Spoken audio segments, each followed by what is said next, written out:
Bir narsiste sırtınızı dönüp kendi yolunuza gitmek ve hiç arkanıza bakmadan uzaklaşmak, her şeye hakkı olduğunu düşünen bir kraliçenin tahtını devirip çekip gitmek gibidir.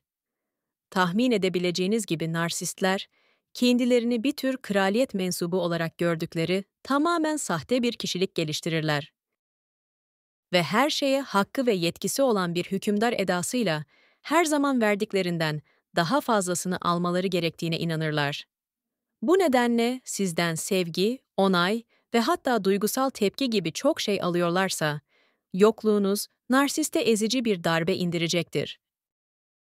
Sizden aldıkları şeyler narsistin gerçek kimliğine cephane sağlar. Narsisten uzaklaşarak sadece bunları sağlamayı sonlandırmazsınız, aynı zamanda narsistin tutunduğu üstünlük yanılsamasını da ortadan kaldırırsınız. Böylece perdenin ardındaki kırılgan ego açığa çıkar. Peki bu durumda ne yapmak lazım? Umarım gün batımına doğru yelken açıp tüm temas ve iletişimi kesmişsinizdir. Narsist bu aşamada neler yaşar düşündünüz mü? Şimdi narsistin sizi kaybettiğini anladığında başına gelen 7 şeyi inceleyelim. Öncelikle ilk şok ve inkardan bahsedelim. Narsistten uzaklaştığınızda bu onun aşırı şişmiş egosunun altındaki halıyı kaldırır. Narsistler kendi krallıklarının dışında tek başınıza hayatta kalmanızın mümkün olmadığını ve her ne kadar istismarcı olsalar ve verdiklerinin fazlasını alsalar da onlara sahip olduğunuz için gerçekten şanslı olduğunuzu düşünürler. Ancak sizi kaybettiklerinde karşılaştıkları hikaye bu değildir. Çünkü sandıkları kadar özel olmadıkları gerçeğini kabul etmek onları daha da çıkmaza sürükler. Yani inkar bir savunma yöntemi olarak devreye girer. İlk başta kendilerini onu geçici olarak kaybettiğinize veya daha önce binlerce kez yaptıkları gibi bir mesaj vermek için uzaklaştığınıza ikna edeceklerdir. Bu aşamada sizin sürünerek geri gelmenizi beklerken narsistin sessizliğe büründüğünü görebilirsiniz. Ya da sosyal medyadaki paylaşımlarınızı beğenerek veya bir arkadaşınıza sizin hakkınızda sorular sorarak sizi iletişim kurma konusunda yemleyebilirler. Burada yaptıkları sadece size varlıklarını hatırlatmaktır. Bu noktada daha önce sosyal medyada bu tür yemlemeleri ilk elden deneyimlemiş birinin yorumunu paylaşmak istiyorum. İşte bu yorumcunun deneyimlediği şeylerden birkaçı. Birlikte izlediğimiz filmleri, dinlediğimiz şarkıları ve programları herkes görecek şekilde yayınlıyor. Üyesi olduğum Facebook gruplarına katılıyor ve ben de göreyim diye herkese açık paylaşımlar yapıyor. Şimdi ikinci olarak, sessizliğe bürünmek narsist için uygun bir seçenek gibi görünmüyorsa, narsisten bekleyebileceğiniz bir sonraki şeyden bahsedelim. Eğer narsist sizin yerinize yeni bir kaynak bulmakta zorlanıyorsa, bu durumun gerçekleşmesi daha olasıdır. Artık narsistin daha yoğun bir şekilde peşinizden koşmaya başladığını görebilirsiniz. Bu aşamada bunun sizinle ilgili olduğunu düşünme hatasına düşmemelisiniz. Gördüğünüz gibi, narsistlerin kaybetmeye karşı aşırı alerjileri vardır. Ve siz narsisten uzaklaştığınızda onlar için en acı verici şey kontrolü kaybetmektir. Yani bu noktada geri dönmeniz için her şeyi yaptıklarını görebilirsiniz. Ve bunun sizi özledikleri için ya da size karşı yoğun duygular besledikleri için olduğunu düşünme hatasına düşebilirsiniz. Hatta bunu size açık açık söyleyeceklerdir de. Ancak ne yazık ki bir narsist için bu asla doğru değildir. Aslında özledikleri şey sizden elde ettikleri narsistik kaynaktır, başka bir şey değil. Ve bu aşamada size dünyaları vaat edeceklerdir. Daha fazla esnek olma, sizi daha fazla dinleme ve artık öfke patlamaları yaşamama sözü vereceklerdir. Ama hepsi sözde kalacaktır ve eyleme dönüşmeyecektir. En azından bu davranışlar sürdürülebilir olmayacaktır. Yani burada büyük jestler, pahalı hediyeler ortaya çıkabilir. Ama bu sadece kafanızı karıştırmak ve manipülasyon döngüsünü yeniden başlatmak içindir. Ancak sizi geri kazanmak konusunda çok çaresiz olduklarından, narsistler sahte bir gelecek vaat etme olarak adlandırılan manipülasyon yöntemini kullanarak çeşitli tekliflerde bulunurlar ve hatta istediğiniz her şeyi yapacaklarını ayrıntılı olarak vaat ederler. Ama bu vaatler tamamen boştur ve sadece durumu kurtarmak için yapılır. Gerçek değişim ancak perdenin ardındaki parçalanmış egolarıyla yüzleşmeleriyle gerçekleşir. Ve bu bir narsist için inanılmaz derecede korkutucudur. Kısaca belirtmek gerekirse, narsistin kullandığı sahte gelecek vaat etme, filmlerde gördüğümüz, Noel Baba sana bu yıl birçok hediye getirecek diye söylenip, hiçbir yıl başında hediye gelmemesi gibidir. Hayal kırıklığı sanki yanlış bir şey yapmışsınız gibi hissetmenize neden olur. Çünkü narsistler bu konuda çok ikna edicidirler. Bu aşamada artık işler kızışır ve narsist sizi kaybetmekte olduğu gerçeğini görmeye başlar. Narsistin çözülmeye başladığına dair ilk kanıt da ortaya çıkar.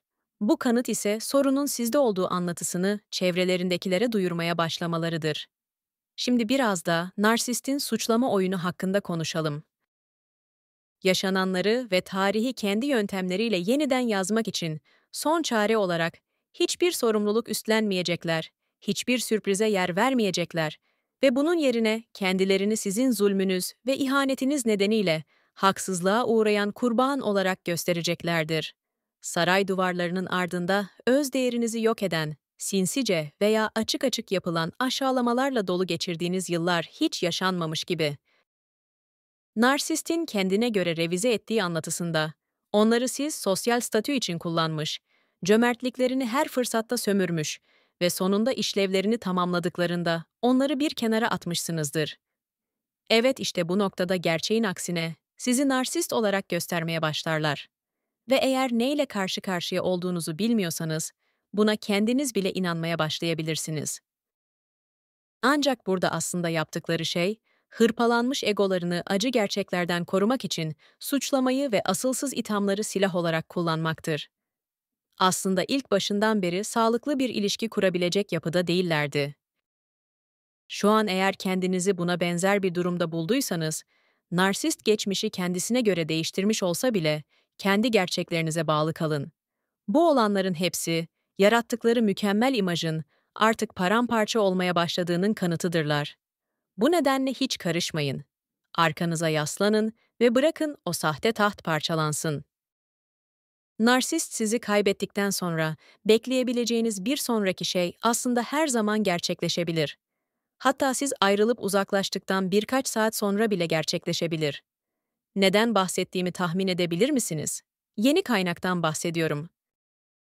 Ancak kaynak konusunu bu aşamaya kadar bekletmemin sebebi, narsistin bu yeni kaynağı gerçekten ne zaman sergilemeye başlayacağı hakkında konuşmak istememdir. Ve bu durum, narsisti terk etme konusunda ciddi olduğunuzdan emin olana kadar genellikle gerçekleşmez. Yani aslında narsist uzun süre narsistik kaynaktan mahrum kalmaz. Ama bunu göstermenin amacı sizden bir tepki almaktır. Ve eğer sizden bir tepki alabilirlerse, bu hala sizin duygusal bağlarınızı ellerinde tutabilecekleri ve taçlarının sağlam kalacağı anlamına gelir. Şimdi, yeni kaynakla ilgili sıklıkla göremediğimiz ilginç bir bakış açısını vurgulayan bir takipçi yorumunu paylaşmak istiyorum. Bu bakış açısı, narsistin genellikle ulaştığına inanmanızı istediği ve sonsuza dek sürecek gerçek mutluluğu bulduğu hayaline ulaşamamasıdır. Bu takipçi, eski narsist arkadaşının 4 aydır yeni bir kaynağının olduğunu söylüyor. Yoğun sevgi bombardımanının ardından fantezi balonu patlamış ve çoktan yeni kaynağı arkadaşlarına ve ailesine kötülemeye başlamıştı. Ondan ayrı kalmak için iş yerinden 10 günlük bir izin almış ve beni de aldattığı ikincil bir kaynakla takılmaya başlamıştı. Geri dönüp boşluğu hissettikten sonra onu tekrar ilişkiye geri çekmeye çalışıyor çünkü uygun yeni birini bulana kadar ondan aldığı faydalardan vazgeçmesi için hiçbir sebep görmüyor. Aslında bu örnek, bu videonun tamamını özetliyor gibi. Bu yorumu yazan abonenin tüm bu olup biteni güvenli bir mesafeden görebiliyor olması ne kadar hoş, değil mi? Narsistin sürekli suçu kendi üzerinden başkalarına atması, tüm sorunun sizden kaynaklandığını düşünmenize yol açabilir. Ancak bu abonenin yaptığı gibi, işlerin bu şekilde tam bir döngüye girip aynı şekilde tekrar ettiğini gördüğünüzde, bu durumun sizin ne kadar doğru karar verdiğinizi doğrulamış olduğunu düşünüyorum. Eğer gerçekleşen olay ve aşamaların bu örnekte olduğu gibi açıkça uzaktan gözlemleyebildiğiniz bir döngü halinde tekrarlandığı durumlar yaşadıysanız, lütfen yorum bölümünde paylaşın. Şimdi narsistik tepkilerin en nadirinden, yani o kısa süren narsistin kendini sorgulamasından bahsedelim.